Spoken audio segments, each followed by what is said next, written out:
Bonsoir les Itata, on se retrouve pour un nouvel épisode de C'est a fait nous et je reçois aujourd'hui un Chelchérois très impliqué dans les questions d'environnement. Bonsoir Daniel Chaumet.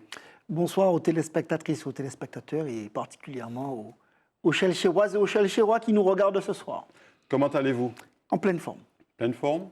Vous êtes en ce moment particulièrement attentif à ce qui se passe de par le monde, je suppose, parce que les questions d'environnement n'ont jamais été aussi prégnantes. Aussi prégnantes et aussi urgentes après la dernière COP où on a vu que le constat sur les prévisions de Paris de 2015 qui préconisait que l'on ne dépasse pas les 1,5 degrés d'ici l'horizon 2050 ne risque pas d'être tenu.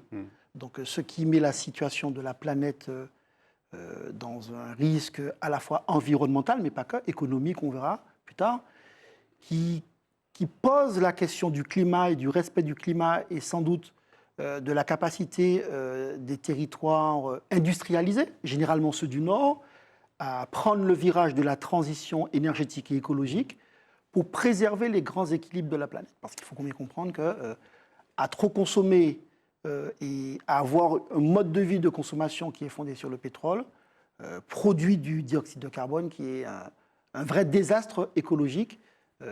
Et c'est sans doute, certains le disent, la cause de la 6e extinction.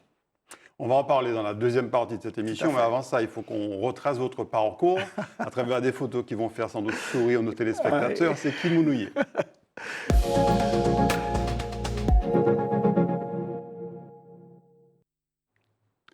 Alors, Kimounouye, Daniel Chaumet?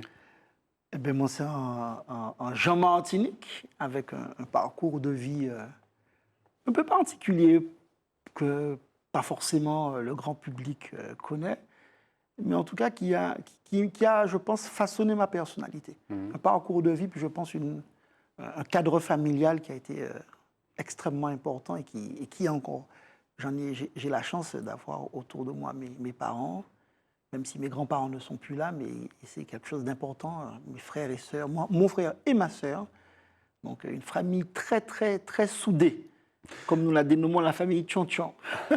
Alors, on commence par un grand saut dans le passé, avec une première photo que vous allez voir derrière moi. Vous l'avez derrière moi, Daniel Chaumet. Ouacha. Voilà, alors là, c'est le petit Daniel Chaumet.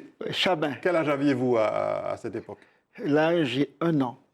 J'ai 1 an et je crois qu'on est chez ma grand-mère paternelle, grand-mère Surélia, qu'on est à Saint-Pierre. J'ai 1 an et voilà, c'est le début. J'ai très peu de souvenirs de cette époque-là, je n'en ai pas. Et en fait, c'est une époque où voilà, nous sommes en famille, comme beaucoup de familles martiniquaises.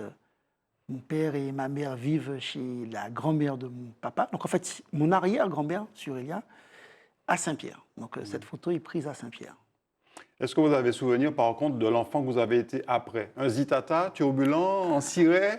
Moi, déjà ciré à l'époque. Moi, déjà ciré, j'ai quelques histoires que maman me raconte où elle me mettait, elle attrapait des cheveux blancs, comme on dit, et parce que j'étais un enfant très curieux, et je le suis resté, un enfant qui avait du caractère, et c'est important parce que les épreuves de la vie vous convoquent à avoir du caractère, et c'est une bonne chose. Maintenant, il faut savoir avoir l'écoute et la douceur pour comprendre, et l'amour surtout, pour pouvoir être en phase avec toutes celles et ceux qui vous entourent.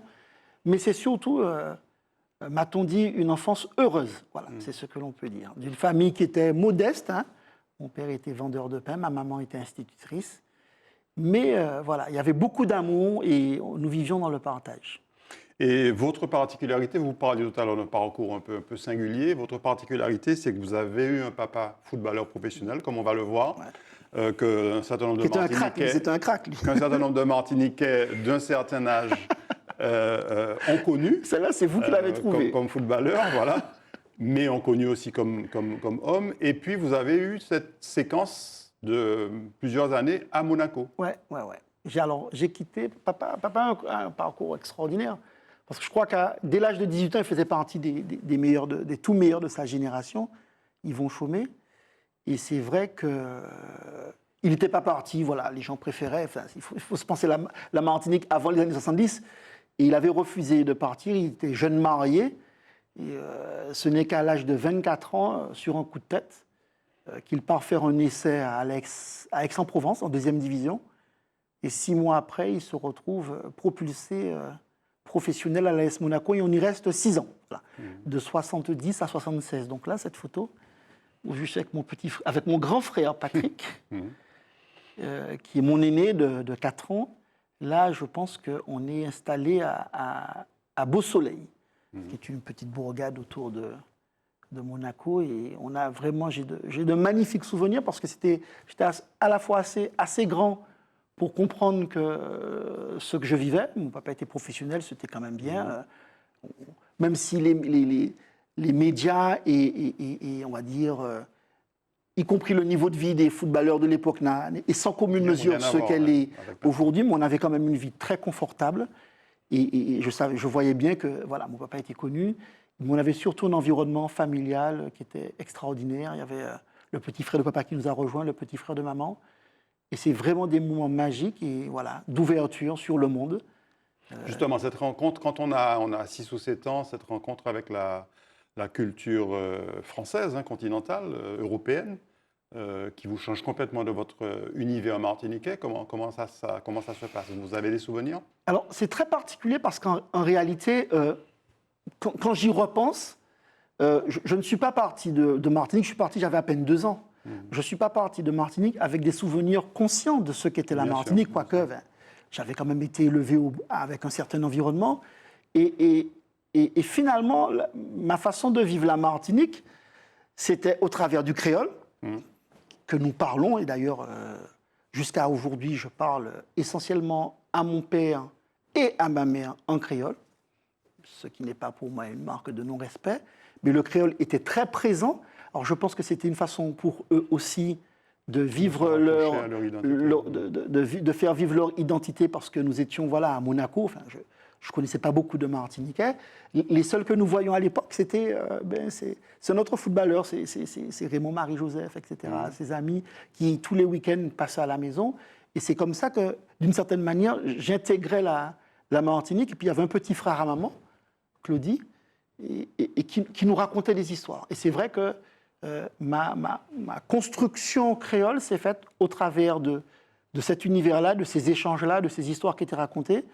Et donc j'étais en fait un déraciné, mais ça n'avait pas beaucoup d'importance, il faut le dire à l'époque, parce que nous étions, on va dire, dans un cocon, on va dire, très unis. Et beaucoup des gens que nous fréquentions étaient des Martiniquais, ce qui ne nous empêchait pas d'avoir de vraies amitiés non antillaises. Voilà. Votre papa, Yvon, donc, a eu une carrière professionnelle relativement courte parce qu'il est justement parti assez tard. Mais il a une belle carrière. Il est parti 7 ans de carrière professionnelle. Mais c'est quand même fulgurant, quand même, quelqu'un qui commence à 24 ans avec ce qui était sans doute l'hygiène de vie des footballeurs de l'époque, qui étaient des footballeurs talentueux. Des footballeurs talentueux, d'avoir su, on va dire, en près de 6 mois, se plier à ce qu'est le football de haut niveau, et puis faire le choix à 32 ans, alors qu'il aurait pu continuer, de rentrer en Martinique parce que la famille en avait besoin. Voilà, ma mère en avait besoin et nous en avions besoin. C'est une expérience qu'Yvon a aimée et qui... Bien sûr. Je pense que pour tout Martiniquais, en tout cas pour tout athlète... parce qu'il était parmi les premiers, Martiniquais, amoureux de ça. Oui, voilà, quasiment les premiers. Je me rappelle qu'il y avait Gérard Janvion, mais qui était plus jeune que lui. C'est la même époque de Marius Trésor. C'est des gens qui sont passés à la maison. Et c'est vrai que, il n'y avait pas, vis-à-vis du sport et de la réussite sportive, le regard qu'il y a aujourd'hui.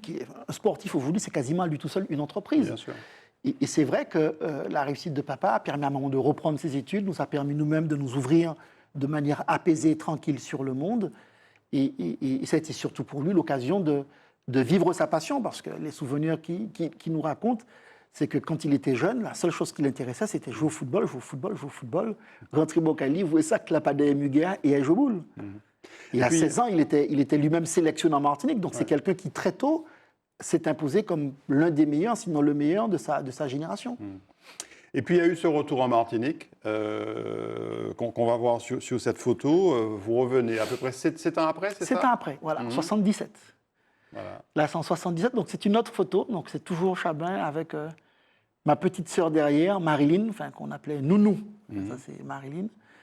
Et on est à Plateau-Fofo, on est à Chelcher, mais là, on est dans la maison familiale, dans la maison de mes grands-parents, de mon grand-père Joseph Corentin et de ma grand-mère. Et voilà, donc là, c'est mon retour aux racines à Chelcher. Oui. Voilà. Là, vous aviez quoi, une dizaine d'années? J'ai 9 ans, exactement. 9 ans, voilà, c'est ça. J'ai 9 ans, à l'actuelle rue Camille-Juncker, que les anciens appellent la voie numéro 2. Donc voilà, il y a la routine, la rue Camille-Juncker, et c'est une enfance magnifique, parce que dans la même rue, je devais avoir... j'avais tonton Clémire qui était au-dessus, tonton Étienne qui était juste en face, tonton Édouard, tonton Edgar. Dans la même rue, nous étions, on va dire, une dizaine de parents. Et ce qui faisait que... Donc la réadaptation a été relativement facile. La tropicalisation a été accélérée. Et c'est vrai que quand je prenais la parole à l'époque... avec un petit accent, non? Métropolitain. Un petit... quelque chose d'abominable. Quand les copains me racontent ça, c'est simple, j'ouvrais la bouche, tout le monde rigolait. Donc, mais après un an, je me suis totalement tropicalisé. Oui, commencez par les créoles, ouais, voilà.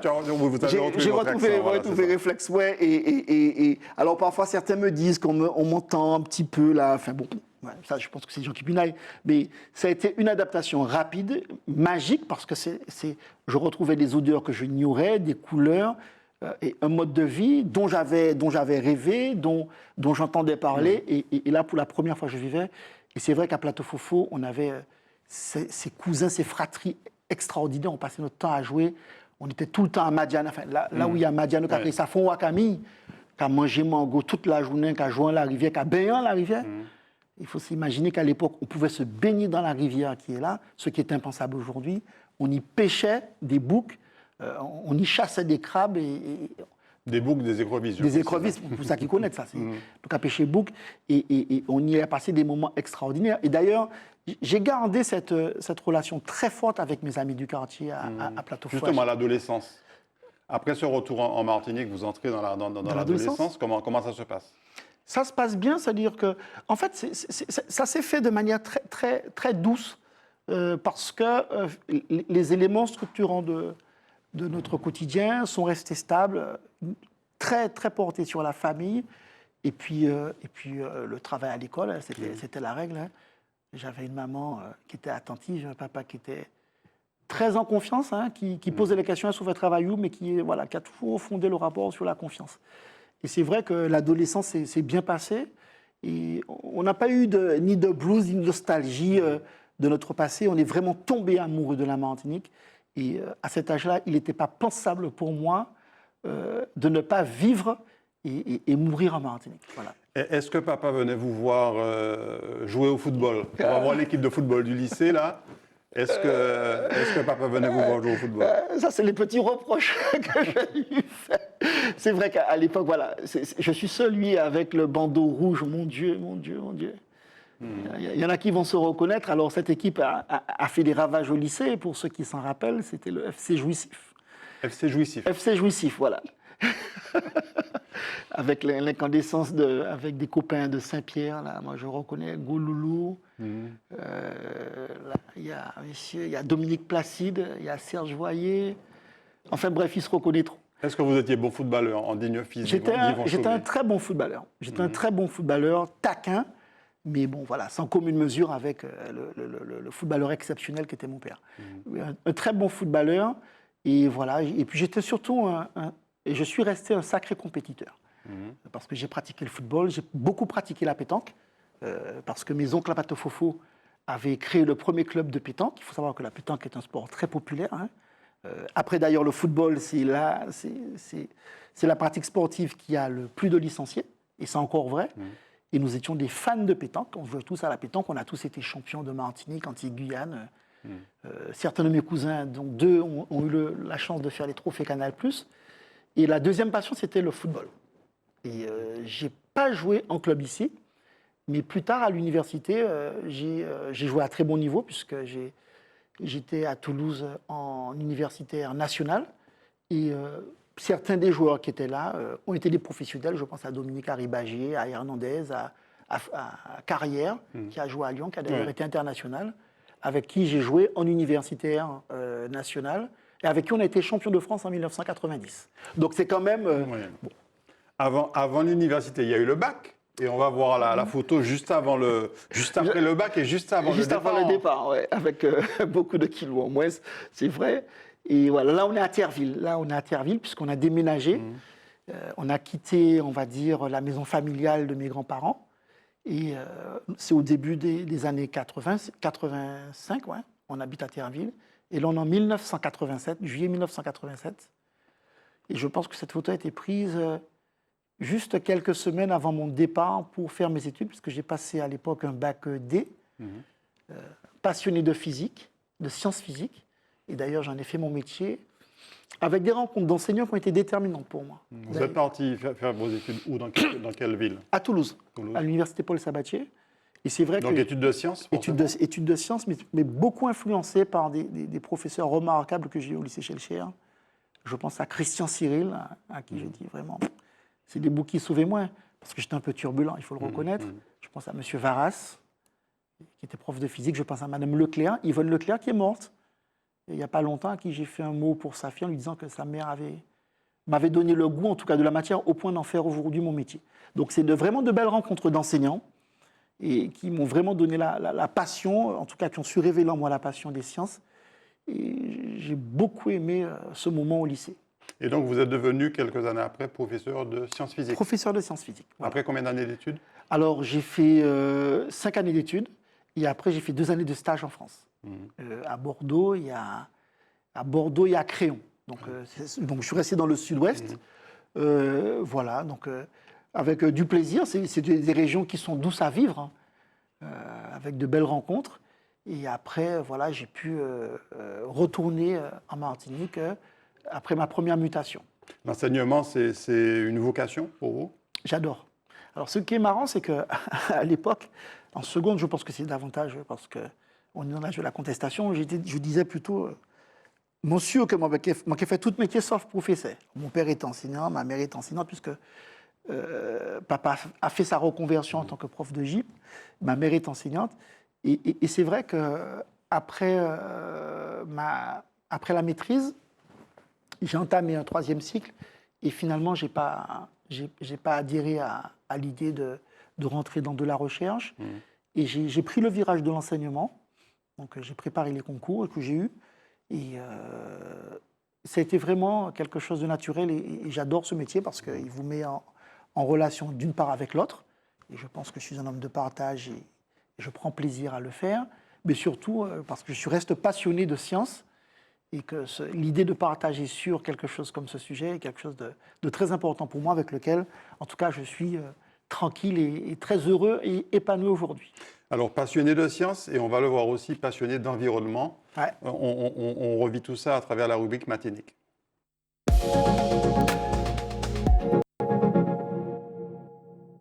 Alors, Daniel Chaumet, avant de parler d'environnement, qui, je le disais, est un de vos engagements, on va dire, quel regard vous portez sur la société martiniquaise telle qu'on la vit aujourd'hui, après des périodes très, très troublées? Je pense que la Martinique et les Martiniquais expriment, on va dire, un modèle qui est à bout de souffle, hein, économiquement, intellectuellement, peut-être même politiquement, et que l'heure des transitions est venue et qu'il appartient à chacun de prendre ses responsabilités. Et c'est vrai que dans ce contexte de difficulté où on le mesure, hein, ne serait-ce que lors des élections, avec la faible participation, ou même la perception et le rendu de ceux et celles que l'on rencontre, la parole politique est peu crédible. Et on sent aussi le manque d'espoir. Et je pense que l'espoir, c'est le carburant de toute grande initiative. Si on veut relever des défis, il faut de l'espoir. Quand individuellement, collectivement, on a perdu cette énergie pour pouvoir avancer, regarder demain et dire, voilà, nous acceptons les difficultés, nous acceptons parfois les sacrifices pour que demain soit quelque chose dans lequel on croit, est aujourd'hui, à mon avis, en panne. Et donc, il est urgent que nous trouvions les ressorts, l'énergie, mais aussi les chemins pour retrouver la confiance des Martiniquais, là je parle en tant que politique, et faire en sorte que cela, nous le réussissions ensemble. Je ne crois pas aux hommes providentiels. on voit très rapidement, et le contexte international le prouve, dans d'autres proportions ici aussi, on a plutôt tendance à être dans ce que j'appelle la King Kong démocratie, tout le monde qui battre l'estomac.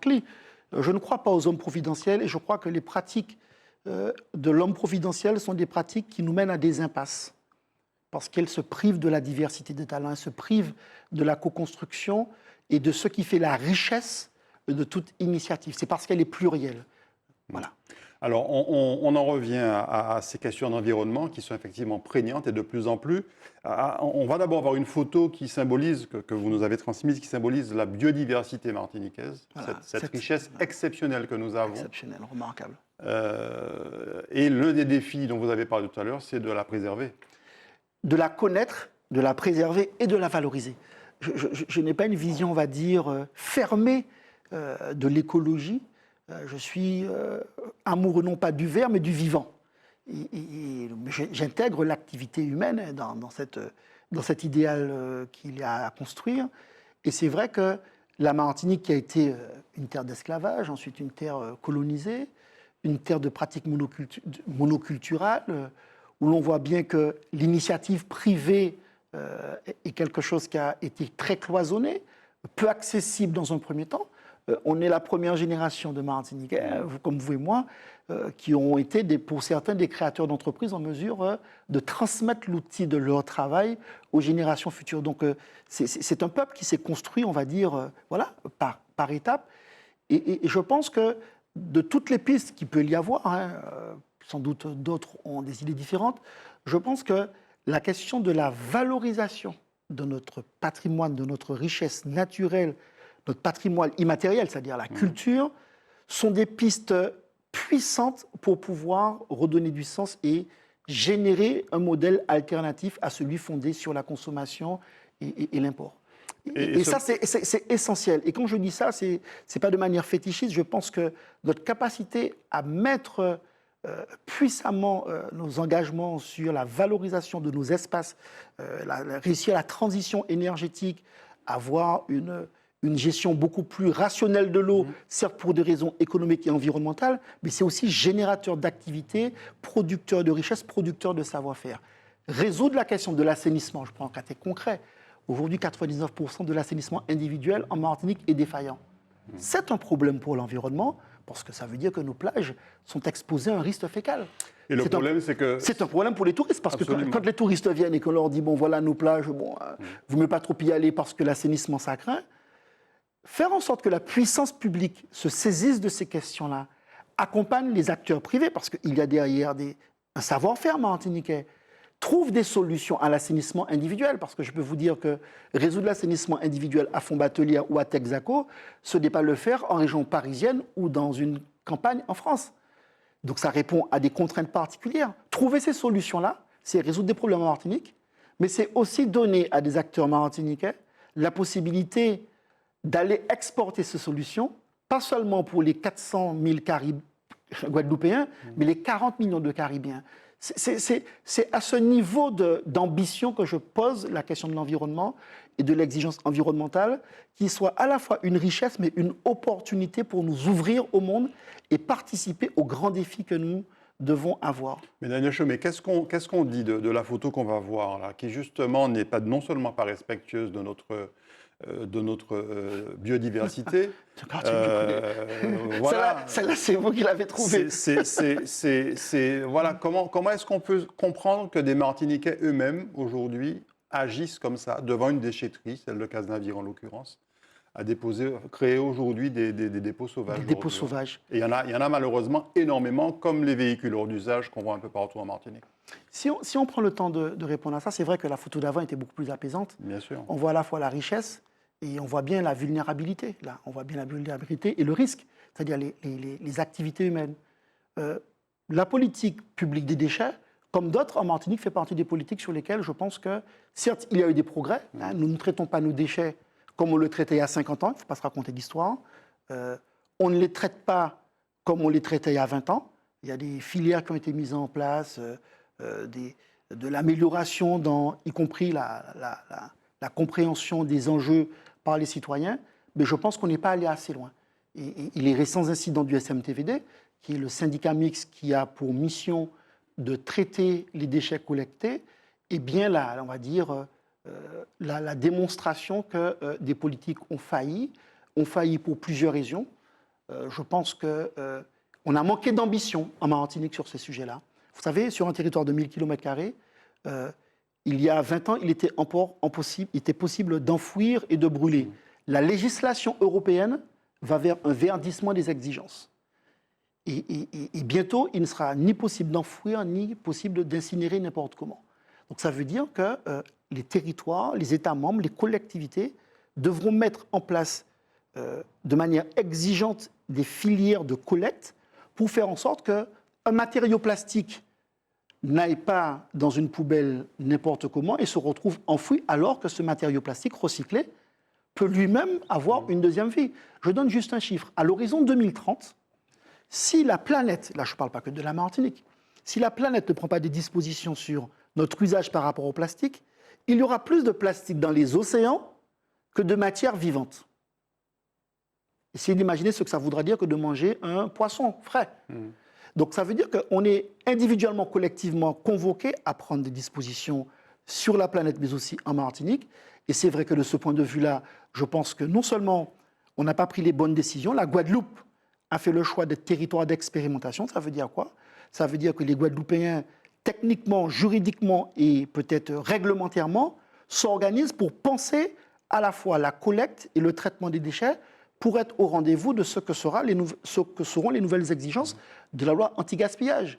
À l'horizon 2025, je vérifiais le chiffre tout à l'heure en off avant l'émission, c'est près de 70% des matières plastiques qui devront être issues de recyclables. La Martinique n'est pas du tout préparée.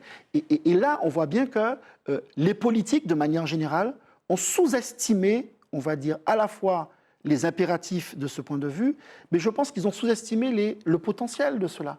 Parce qu'il ne faut pas uniquement voir la contrainte qu'il y a dans le fait de recycler, en tout cas de collecter, de recycler, c'est générateur d'emplois.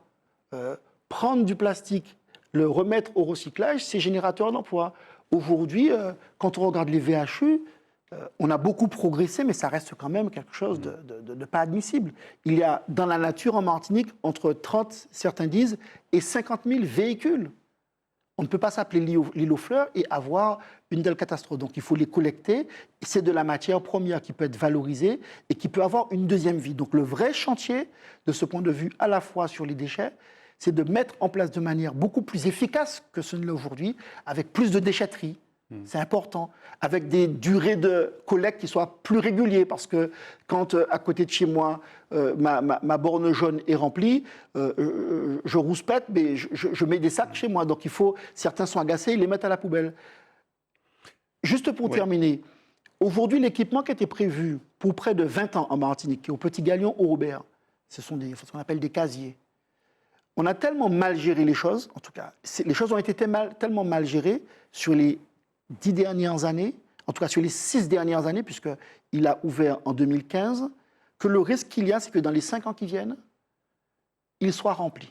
D'accord ? Donc ça veut dire qu'il y a véritablement une urgence en matière environnementale, c'est celle de la gestion des déchets. La Réunion a réussi, il n'y a pas si longtemps que ça, à mettre en place un investissement de près de 300 millions d'euros pour l'incinération de ces déchets, et ils sont passés à près de 50% de déchets collectés. Ce qui veut dire quoi? Ce qui veut dire qu'il y a des solutions, et cela sans coûter 1 centime aux contribuables réunionnais. Donc si c'est possible à La Réunion, j'invite les élus martiniquais à trouver le consensus politique sur ces sujets qui, à mon avis, ne sont ni de droite ni de gauche, car il s'agit de l'environnement de la Martinique, il s'agit de la santé des Martiniquais, il s'agit de l'emploi des Martiniquais, pour que sur ces sujets qui, à mon avis, sont majeurs pour l'avenir, les politiques publiques soient beaucoup plus efficaces. On avance avec une petite vidéo qui va nous permettre de respirer, mais aussi d'évoquer un autre enjeu majeur.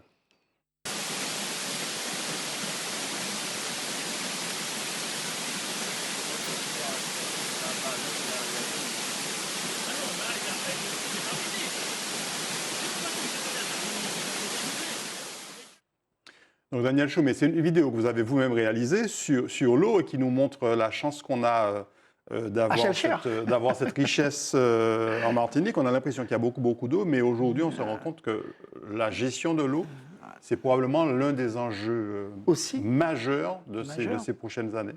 Alors, là, on est à Fond-Laillé, pour ceux qui savent. Hein, c'est nous, en Basso, qui est un lieu extraordinaire et qui permet de voir à quel point cette nature est extraordinaire. On ne manque pas le problème de l'eau, malheureusement, c'est qu'on ne manque pas de ressources. Il n'y a pas de problème de quantité d'eau. Nous recevons généreusement de la nature, suffisamment d'eau pour fonctionner. Le problème, c'est que la gestion de l'eau n'est pas à la hauteur, encore une fois. Et pour une raison, à mon avis, qui n'est pas que Séguineau. Hein, Séguineau c'est l'arbre qui cache la forêt. Près de 50% de l'eau que nous consommons, que nous produisons, est perdue pendant que nous la transportons. Ça veut dire quoi? Ça veut dire que quand un Martiniquais consomme 100 litres d'eau, en fait, il a fallu en produire 200. Pourquoi? Parce que la distribution, les réseaux, les tuyaux, pour parler crûment, qui cachent à Aiglois, ressemblent davantage à des passoires qu'à un réseau performant. Alors, donc c'est un problème. C'est un problème à plusieurs niveaux. Un, ça participe de la cherté de l'eau, parce que nous payons quand même l'une des eaux les plus chères de France. Et c'est une vraie injustice. Nous allons aborder la question des inégalités, parce qu'accéder à une matière essentielle n'est pas acceptable à ce prix-là. Deuxièmement, c'est un saccage écologique, parce qu'on vide les rivières pour pouvoir garantir de l'eau aux Martiniquais, ce qui fait que les débits réservés par les, on va dire, techniques, mais les écosystèmes n'ont pas suffisamment d'eau, et nous faisons souffrir les rivières, et nous faisons souffrir la faune et la richesse qui s'y trouve. Mais il y a surtout le problème aujourd'hui qu'il faut des investissements. Il faut des investissements puissants. Alors, sur le précédent programme européen, il y avait près de 50 millions d'euros pour réaliser, on va dire, des retenues d'eau en tête de réseau. Sur 12, aucun n'a été réalisé, aucun euro n'a été fait. En 2015, nous avons gagné en Martinique, c'est vrai. À l'époque, j'étais président du comité de bassin. On avait été très engagés sur ce sujet-là. Un programme d'investissement de 120 millions d'euros sur l'eau potable, autant sur l'assainissement.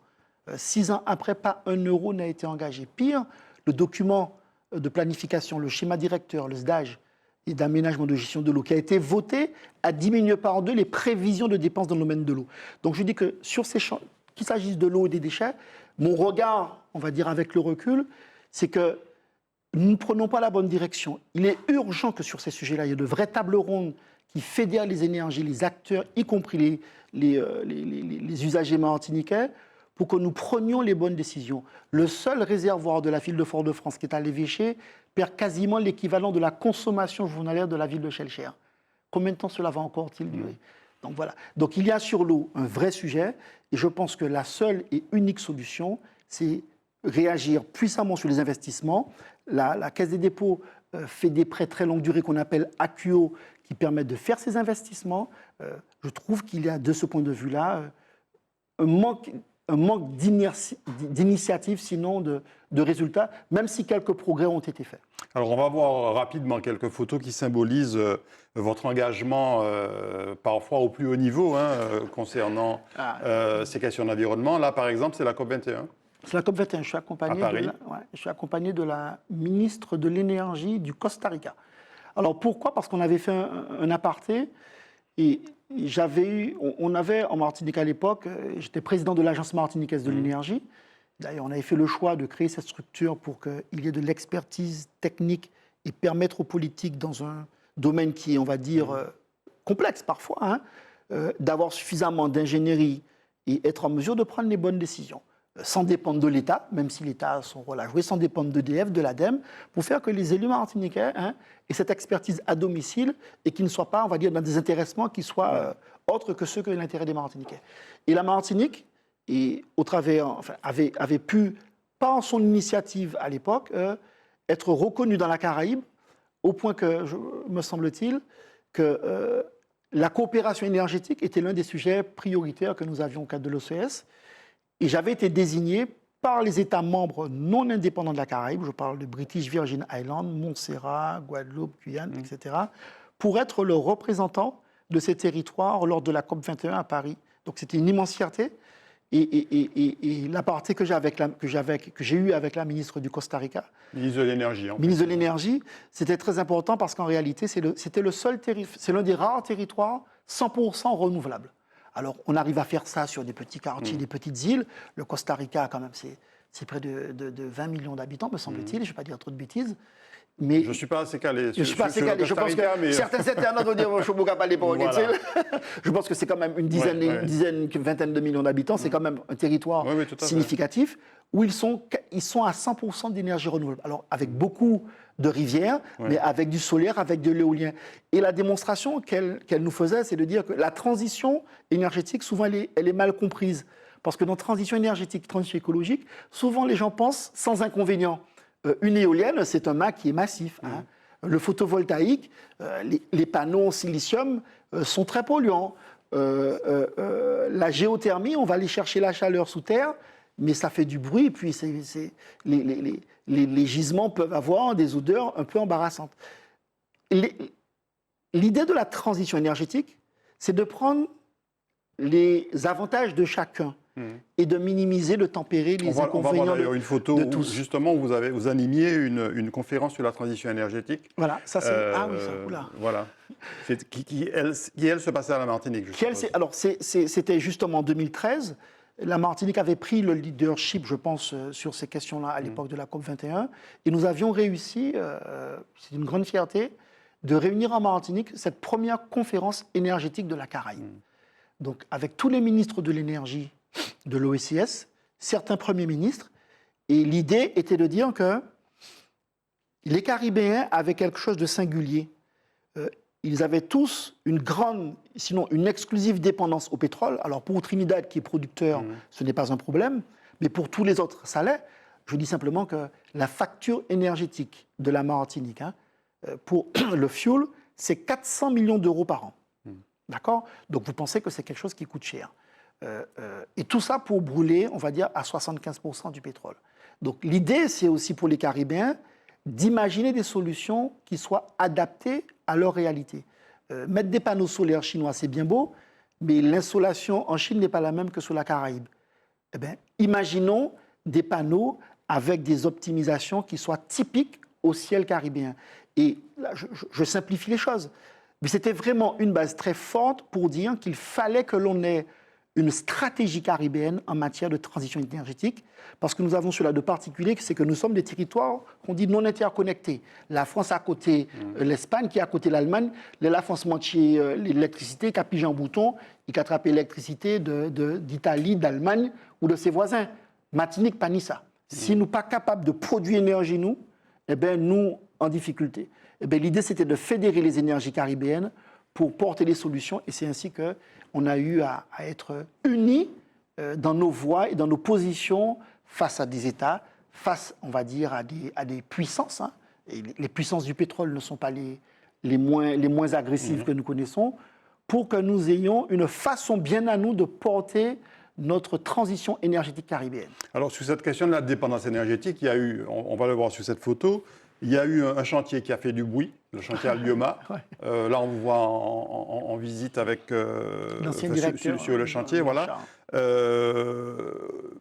Quelle est votre position sur cette question qui a fait polémique à l'époque, hein, Vous savez, les gens confondent... Rapidement, parce qu'on doit vite avancer. La terminologie n'est pas neutre. Il y a des gens qui font des transactions énergétiques. Ceux-là, on les laisse de côté parce qu'ils ne sont là que pour spéculer. Mais beaucoup, quand ils disent transition, pensent révolution. Alors qu'en réalité, le propre de la transition, c'est d'aller pas à pas, sans se tromper.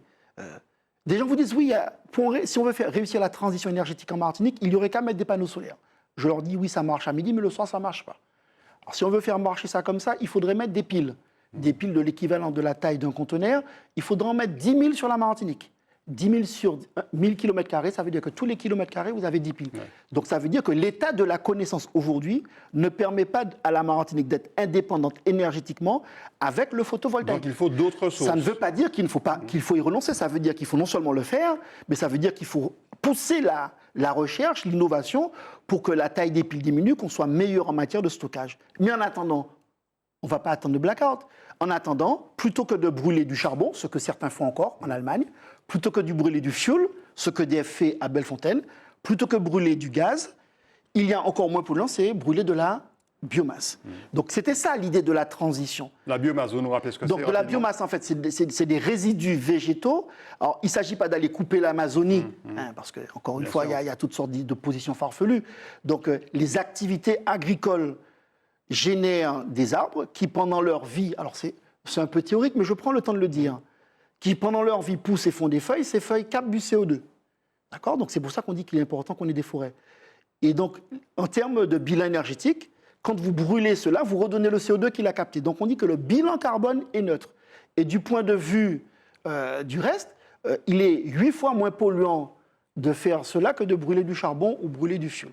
Donc l'idée d'avoir fait cela, et d'ailleurs, cette usine, cette unité a été récompensée à l'échelle de la Caraïbe comme l'un des projets les plus innovants de la zone Amérique.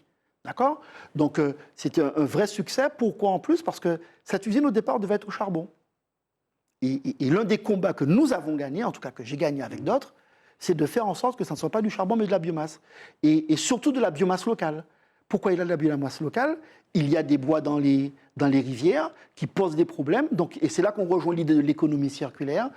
Aller collecter les bois dans les rivières, aller collecter les bois, les déchets de bois dans les forêts, parce qu'il faut relancer notamment la question de la production des bois précieux, c'est quelque chose auquel je suis très attaché, et faire en sorte que des jeunes Martiniquais le fassent. Donc c'est de l'emploi, c'est de la respiration et de la continuité écologique pour les rivières La Manche, la rivière Saléa. Et moi, c'est mon rivière Saléa, c'est peut-être qu'elle est que la rivière a coulé normalement, ou c'est mon maïs du Cosla. Et c'est aussi de la matière première pour Albioma. Donc c'est un projet qui fait beaucoup de bien à la Martinique et qui a permis, contrairement à ce que beaucoup ont dit, de réduire les productions de particules fines. Parce que je rappelle tout simplement que l'ancienne usine qui était là, qui était l'usine du Galion, faisait, elle, du brûlage à ciel ouvert. Donc, et on est passé de 1500 microgrammes par mètre cube à 1 microgramme. Donc, on a divisé par plus de 1000 les émissions de particules fines. Donc, je ne crois pas que de ce point de vue non plus, on ait régressé. Donc, c'est un beau projet, j'en suis extrêmement fier, parce que c'est 20% d'énergie renouvelable injectée sur le réseau aujourd'hui. Daniel Chaumet, on regarde cette courbe qui pose un autre enjeu, vous allez la voir derrière moi, qui pose un autre enjeu. Alors, je vais vous demander d'être assez bref dessus, mais c'est un enjeu dont vous avez voulu parler, c'est l'évolution démographique de la Martinique. Et c'est une véritable préoccupation. C'est pour moi, je ne sais pas s'il faut hiérarchiser, mais je pense que c'est un sujet qui, depuis 10 ans, aurait dû avoir été mieux pris en compte. Parce que les premières alertes datent des années 2010. Et le recul démographique, c'est quoi? Ça veut dire que la population de la Martinique diminue chaque année. Nous perdons l'équivalent d'une commune comme les Anses d'Arlé, toutes les années. Et ça, c'est un pays qui se vide, c'est un pays qui perd son énergie, c'est un pays qui perd ses forces vives. Et c'est un pays, en plus, qui va vieillir. Ça veut dire que les jeunes Martiniquais que nous formons, notamment ceux que je forme au lycée, quand ils partent, ils ne reviennent pas. Donc derrière ça, il y a diverses problématiques. Il y a la question de l'attractivité du territoire. Comment faire en sorte que les jeunes que nous formions aient de vraies opportunités, au-delà, on va dire, de celles que j'ai eues moi émotionnellement, dont je me suis satisfait. Mais il faut reconnaître que le monde est devenu petit avec le numérique. Un Facebook, là où on prenait 2 mois pour avoir nos parents, tous les matins, on a WhatsApp, on voit nos parents. Donc ces jeunes, ils ont beaucoup moins de raisons de revenir le faire. Donc il faut rendre la Martinique attractive pour que non seulement les jeunes qui partent reviennent, mais il faut redonner confiance aux Martiniquais, parce que je ne crois pas que de jeunes Martiniquais, de jeunes couples, j'en connais beaucoup d'anciens élèves à moi, aillent vers des familles à 2, 3 enfants, quand l'horizon économique, l'horizon politique de la Martinique paraissent aussi, pas obscur, mais j'ai envie de dire aussi embrumé. Donc réussir le pays, c'est répondre de manière très efficace à l'attractivité du territoire. Je rêve d'une université qui soit véritablement un moteur pour cela. Je rêve d'un territoire qui soit en avant sur les questions d'innovation, qu'il s'agisse d'eau, qu'il s'agisse de déchets, qu'il s'agisse d'énergie. On a abordé beaucoup de sujets ce matin, cet après-midi. Mais vous voyez que si sur tous ces sujets-là, vous avez des actions publiques et des volontés publiques qui se manifestent à côté du privé, pas contre le privé, à côté du privé, en collaboration avec l'État, parfois en exigence avec l'État. Il est anormal que les Martiniquais payent aussi cher, notamment parce que nous devons la dépolluer à la chlordécone. Donc réussir ces chantiers-là, c'est aussi donner de l'attractivité et faire que les outils martiniquais, je le disais en début d'émission, soient de vrais outils de développement de savoir-faire qui soit exportable. Et cela, c'est une partie de la réponse à ce fléau qui est le fléau de la démographie et de son déclin. On termine cette rubrique avec une photo et une vidéo. On regarde d'abord la photo qui symbolise les inégalités en Martinique et ailleurs. Vous l'avez traité de cancer. Pour vous, les inégalités, c'est un cancer. C'est le cancer.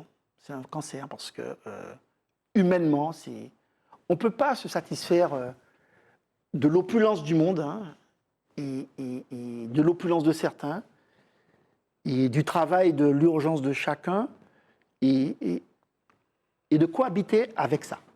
Moi, c'est quelque chose qui me scandalise, qui me révolte, mais la révolte n'est pas politiquement, on va dire, correcte. Donc, je fais de cette révolte intérieure quelque chose qui me dope, qui me donne de l'énergie, de la force et qui donne du sens à mon engagement.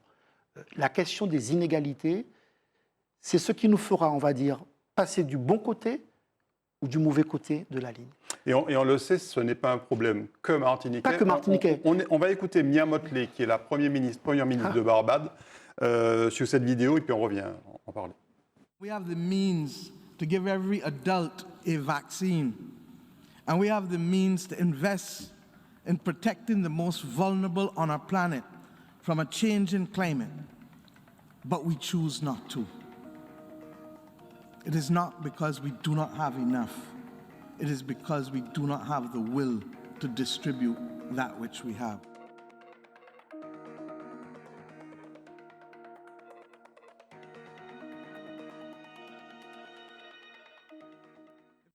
Alors, elle s'appelle Mia Mottley, donc c'est la première ministre de Barbade, tout près de chez nous. Et elle a fait sensation à l'ONU en prononçant ce discours qui clairement dénonce les inégalités et particulièrement, je dirais, l'égoïsme des grandes nations. L'égoïsme des grandes nations qui pour beaucoup d'entre elles, se sont enrichies, on va dire, dans une histoire qui était une histoire coloniale, qui a laissé de nombreux stigmates dans les territoires anciennement colonisés, et qui, fort de ces positions de force, ont pendant trop longtemps manipulé, on va dire, les États et leurs intérêts. Je pense à la France-Afrique. Et même s'il ne s'agit pas de se positionner en victime éternelle, il y a de ce point de vue de vraies inégalités. Et je regarde avec beaucoup de tristesse ce qui se passe en Ukraine. Je vois avec quel élan de générosité les peuples européens accueillent les réfugiés ukrainiens. Je n'ai pas eu le sentiment que les guerres ailleurs, notamment dans le Sud et en Syrie, ont généré autant de générosité. Donc ça veut dire que, de ce point de vue-là, je sais que je me ferai peut-être un peu taquiner sur ça, en tout cas. Il y a dans ce monde des inégalités qui ne sont plus acceptables. Il n'est pas acceptable que le confort que garantit la puissance financière mette en danger, mette en péril l'existence même des micro-territoires, des petits territoires, peu importe leur taille, peu importe leur force, parce que nous sommes, de ce point de vue, d'égals hommes. Et son discours a été, on va dire, reçu avec très dur, mais a été reçu avec beaucoup de solennité parce qu'il a posé de manière crue la réalité du comportement des puissants de ce monde. Et il y a de ce point de vue sans doute matière à réfléchir collectivement, mais individuellement. Et c'est pour moi, en tout cas, du point de vue de mon engagement politique, quelque chose qui est essentiel. Et je crois que l'un des leviers pour combattre les inégalités, c'est l'éducation. Vous avez parlé des politiques. On termine avec la politique. On n'aura pas beaucoup de temps pour en parler. Pourtant, ça vous tient à cœur. C'est la rubrique qui termine cette émission.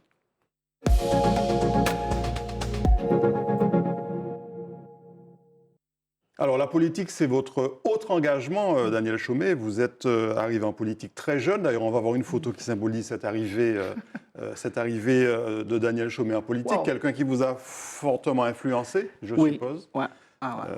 Aimé Césaire. Cette photo, elle date d'une bonne vingtaine d'années, je pense. Elle date de 2005. Elle date de 2005. 17 ans. Et oui, c'est un homme d'une fulgurance extraordinaire qui, justement, a ce que j'appelle est un humanisme universel. Et dans l'idée de la négritude, plutôt que d'en faire une réaction, ni, on va dire, un réajustement, à poser l'exigence de la reconnaissance de nos identités propres, mais de la nécessité que cela ne construise pas des murs entre les hommes, mais que ça soit l'occasion d'avoir de véritables parcelles d'égal à égal. C'est Aimé Césaire qui vous a poussé à vous engager en politique? En tout cas, ces lectures m'y ont poussé, mais c'est aussi des rencontres, hein. J'ai eu comme prof à l'époque Édouard Jean Élie, j'ai eu comme professeur Édouard Delépine en seconde. Et je me rappelle que lors de l'invasion de Barbade en 1983, j'étais descendu de Plateau Fofo à pied à Terre-Saint-Ville. Je crois que c'est là qu'il y avait l'ancien local du Parti communiste. Oui, tout à fait. Et j'étais remonté à pied parce que je m'étais révolté de ce que un État puissant comme les États-Unis considérait que la présence de communistes à Barbade soit l'occasion de l'assassinat, puisque Bishop a été assassiné et renversé. Donc voilà, c'était les derniers, on va dire, aléas. Mais c'est vrai que c'est beaucoup de choses. C'est aussi mon passage à Saint-Martin. On n'en a pas parlé ce soir. Quand je suis passé à Saint-Martin, après mes études à Toulouse, j'ai eu à passer à Saint-Martin et ma compréhension de ce qu'était ma personnalité caribéenne, parce que j'ai eu beaucoup, grâce au football, pu voyager à Saint-Martin, jouer avec les îles, fréquenter des Caribéens, c'est quelque chose qui a éveillé ma conscience caribéenne et qui m'a donné, on va dire, le goût, sinon la détermination que nous avions à faire. Nous ne pouvions pas être considérés ou se positionner comme des victimes. Moi, je pense qu'il faut que l'on soit acteur, quitte à se tromper. Il y a ceux qui ne font jamais, qui ne se trompent jamais. Alors, plutôt que de critiquer, comme beaucoup font, j'ai choisi d'agir. Voilà. Je reviens à votre engagement en politique, donc au Parti progressiste martiniquais. Ouais, j'ai commencé là. Vous y êtes resté un certain temps, mais ça ne s'est pas toujours bien passé. On va voir une photo d'une campagne de 2014 qui a été un petit peu la photo... c'est un peu la campagne qui a symbolisé c'est sans doute le début du déchirement avec le Parti progressiste martiniquais. C'est sans doute le début du divorce. Le début du divorce, puisque, en fait, j'ai été candidat aux élections municipales à Chelcher en 2008 avec un groupe qui était extrêmement actif. Et en 2010, il y a effectivement une coalition qui se fait à la région. Nous faisons donc une alliance de gestion.